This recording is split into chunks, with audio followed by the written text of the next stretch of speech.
knowledge here. The different email platforms like Constant Contact and all those, do you feel like they know those pretty well and were able to advise you on which one they wanted to use? Or do you even know which platform they're using?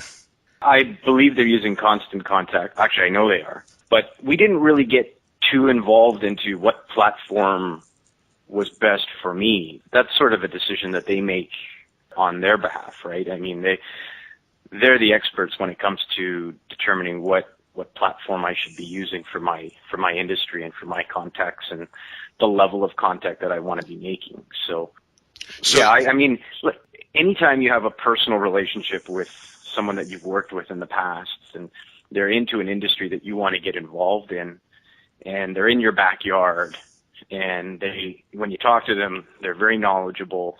You know, we had personal sit-down coffee meetings over what I wanted to do and how I wanted to approach my boss and how I wanted the newsletter to look. And I mean, on that level, it was a no-brainer. I mean, you just work with who you feel comfortable with.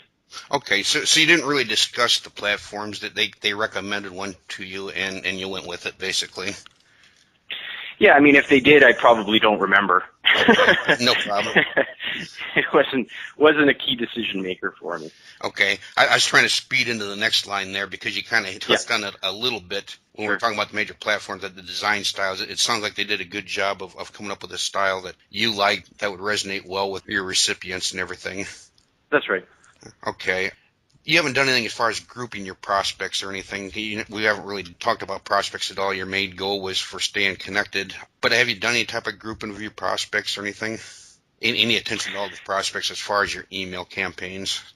Yeah, I mean, I do a few things within the newsletter. I will have certain articles that you can, a one-click forward to a colleague or forward to a friend type thing. Obviously, anytime I meet a new customer, I immediately ask them if, adding them to my newsletter is something that they would be comfortable with. And it's about 100% approval rating on that one. So they basically say no problem. So I'm able to introduce new customers or new leads or new prospects immediately, even if they're not buying anything or they don't have any of our equipment today. They immediately start receiving the newsletter, which, just for your background, I only send out my newsletter once every 2 months. So I don't inundate somebody's mailbox with this type of information. It's fairly spread out and nicely timed, so it doesn't seem like you're overwhelming guys with this type of information.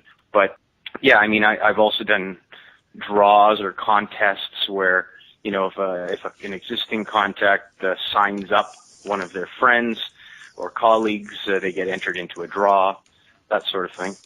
Okay, great. But at this point, we're still trying to decide why you picked these people. I knew Dave from a previous company. And so, I didn't go into a huge amount of research and searching out other mailing companies. And I basically went to who I knew and who I felt comfortable working with. I really didn't do any of that research, right? I mean, why would I?